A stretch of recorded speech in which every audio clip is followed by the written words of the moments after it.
All right, everyone, buckle up because we're diving headfirst into the sci-fi thriller Passengers, Oh, yeah. a film that really takes us on a wild ride through the depths of space and the even wilder terrain of human emotion. You get that right.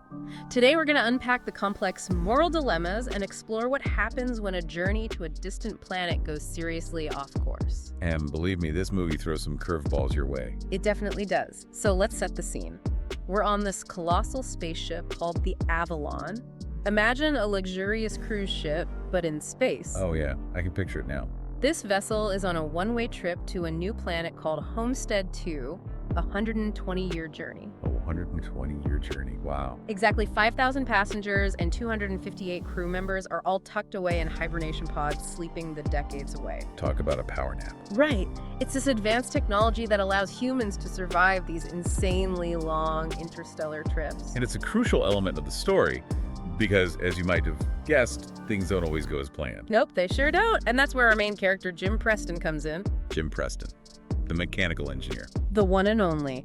And you'd think a guy like him would be fascinated by all the technology on board. You would. But that initial fascination turns into a total nightmare when his hibernation pod malfunctions. And not just a minor glitch. We're talking a major wake-up call. 90 years too early. 90 years. Can you imagine? I mean, the guy is the only one awake on this massive ship, surrounded by thousands of people who won't be opening their eyes for almost a century. Talk about feeling isolated. Yeah, that's beyond isolated. That's like Yeah. next level solitude. It really makes you think about the limits of human endurance. What would you do if you found yourself in that situation? I honestly don't know. It would be terrifying. Absolutely, and the film does a brilliant job of showing how that crushing isolation starts to wear Jim down.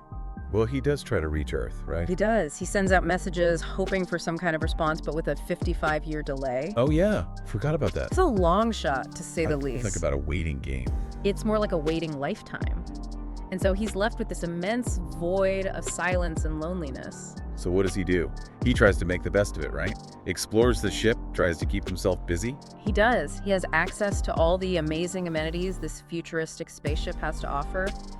But it's all hollow without anyone to share it with. Right, like having a 5-star hotel all to yourself, but it's in the middle of nowhere. Exactly, and that's when he turns to Arthur, the android bartender, for some semblance of company. Ah, Arthur.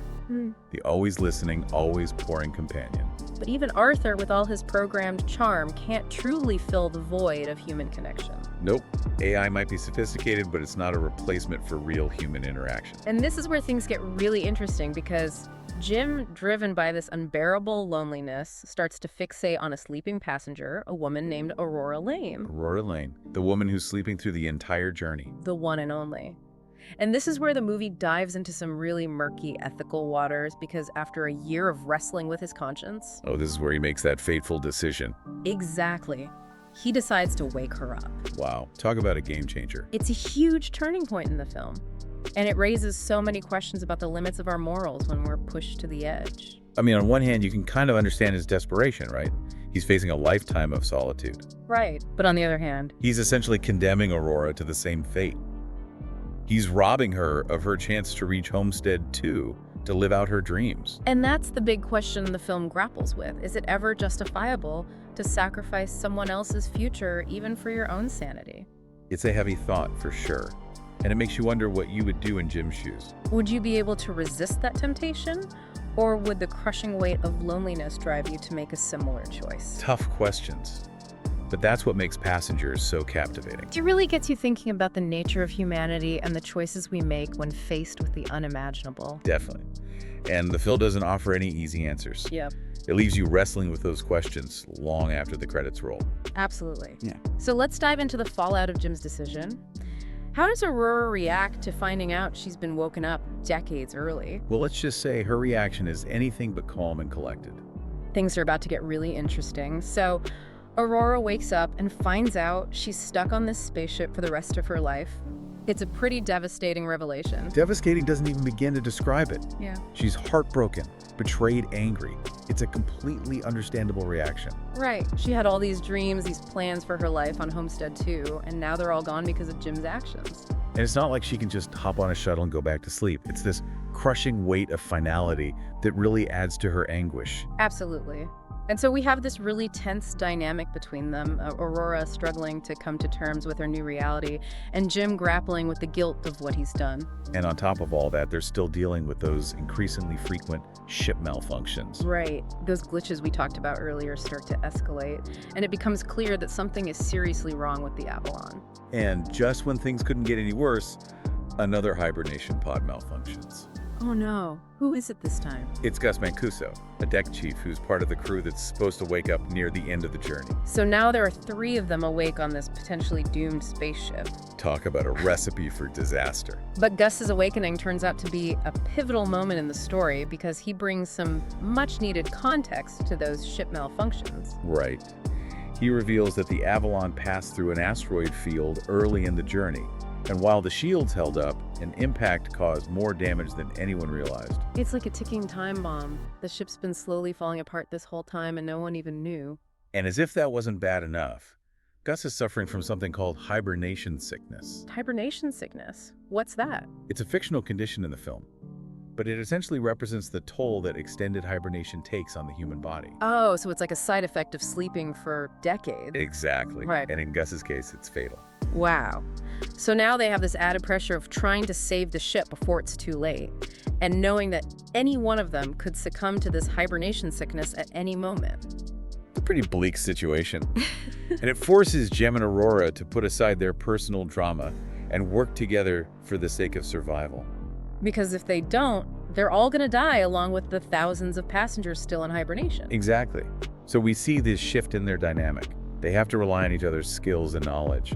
Jim with his engineering background and Aurora with her sharp observations and ability to connect the dots. They become a team, even though their relationship is still incredibly complicated. Right, so how does their relationship evolve as they're forced to confront these external threats together? Do we see any signs of forgiveness or at least a truce? Well, it's a gradual process. At first, the ship malfunctions seem to intensify their conflict. Aurora can't escape the reality that Jim stole her future, and every glitch is a stark reminder of their predicament. And with the added stress of potentially dying in deep space, you can imagine how that resentment would build. But we start to see glimpses of understanding and even empathy emerge. They have to rely on each other, and in that reliance, they begin to see each other differently. It's like the shared danger forces them to confront their own vulnerabilities and recognize that they're both victims of circumstance in a way. Definitely. And there are some really beautiful moments where we see that connection forming, like that scene where they venture outside the ship for a spacewalk. Oh yeah, that spacewalk. It's visually stunning, but it's also a pivotal moment for their relationship. Absolutely. Mm-hmm. On the one hand, it's a moment of pure wonder and escapism. They're floating amidst the stars, tethered together, experiencing the vastness of space in a way that wouldn't be possible back on Earth. It's like they're momentarily free from the confines of the ship, both physically and emotionally. Exactly. But it's also a symbolic representation of their growing connection. They're literally tethered to each other, relying on one another for safety. So it's a visual metaphor for the bond that's forming between them, despite the incredibly complex circumstances. Right. And it's not just the spacewalk. We see those moments of connection sprinkled throughout the film. Jim building a replica of the Chrysler Building for Aurora. Their shared meals in the empty dining hall. Those quiet conversations as they gaze out at the stars. It's in those seemingly mundane moments that their relationship starts to deepen.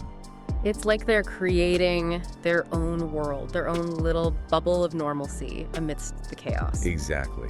And it's not just about romance. They're developing a real friendship, a partnership born out of necessity, but ultimately grounded in mutual respect and understanding. So it's like they're finding solace in each other, even though their situation is still incredibly precarious. Precisely. And that makes Gus's death all the more impactful. Oh yeah, Gus's death. It's a real turning point in the film. He's been this voice of reason, this connection to the ship's crew and the mission itself, and suddenly he's gone, leaving Jim and Aurora truly alone with the responsibility of saving the ship. And with the weight of knowing that thousands of lives depend on them. Exactly. His death shifts the focus from their personal drama to this larger existential threat. They can no longer afford to be consumed by their own conflicts. The fate of the Avalon rests on their shoulders. And that fate hinges on the damaged reactor, right? The root cause of all the malfunctions. The very heart of the problem. Yeah. And it's threatening to blow the entire ship sky high. So we've got a failing reactor, a desperate plan, and 2 characters who have been through an emotional ringer. What happens next? Well, things are about to get really intense. The film builds to this climactic confrontation with the reactor.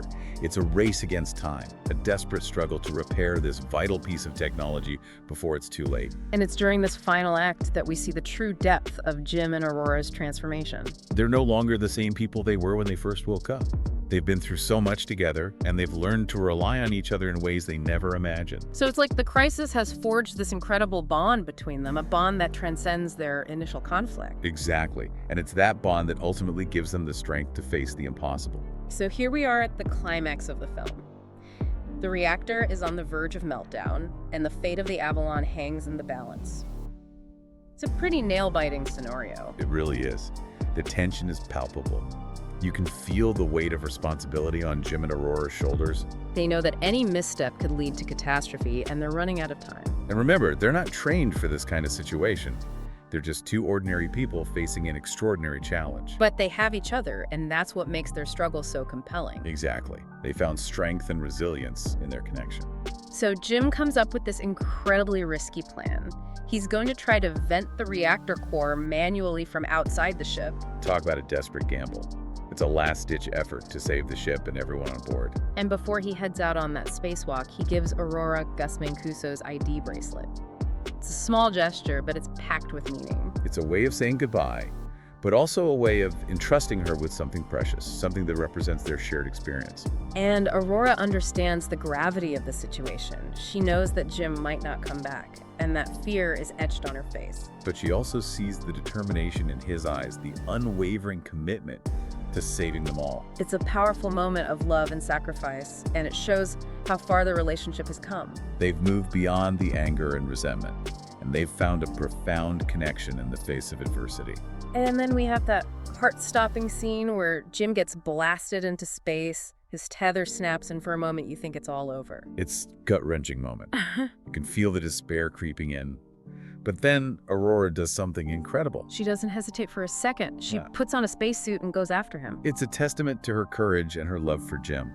She risks her own life to save the man who she once blamed for her predicament. It's a beautiful act of redemption, and it shows the depth of her transformation. And she manages to pull him back in against all odds. It's a close call, but they're both alive. But Jim is badly injured, and it's up to Aurora to use the ship's advanced medical pod to save his life.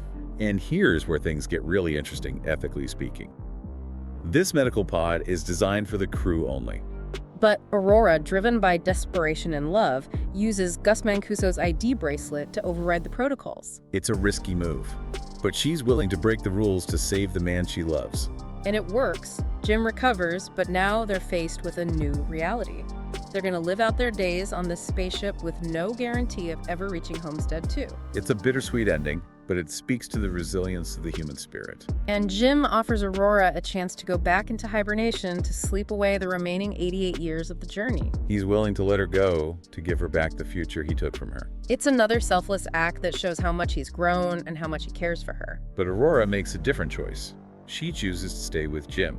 Recognizing that their time together, however unconventional, is more precious than anything else. It's a testament to the power of human connection and the idea that love can bloom even in the most unexpected of places. And so they create a life for themselves on the Avalon, finding meaning and purpose in their shared experience. And when the Avalon finally arrives at Homestead 2, the crew awakens to find a thriving planet, but also the remnants of Jim and Aurora's life aboard the ship. Aurora has left behind a message detailing their struggles, their triumphs, and their love story. It's a legacy that shapes the new colony, a reminder that even in the face of isolation and hardship, the human spirit can endure. And with that, we come to the end of our deep dive into Passengers. It's a film that explores the complexities of human nature, the power of connection, and the choices we make when faced with the unknown. It's a story that stays with you long after the credits roll, prompting you to consider the big questions about life, love, and what it means to truly be human. We hope you enjoyed this journey with us, and until next time, keep exploring, keep questioning, and keep embracing the wonders of science fiction. It's a genre that has the power to transport us to new worlds and challenge us to think differently about ourselves and the universe we inhabit. And that's a pretty amazing thing.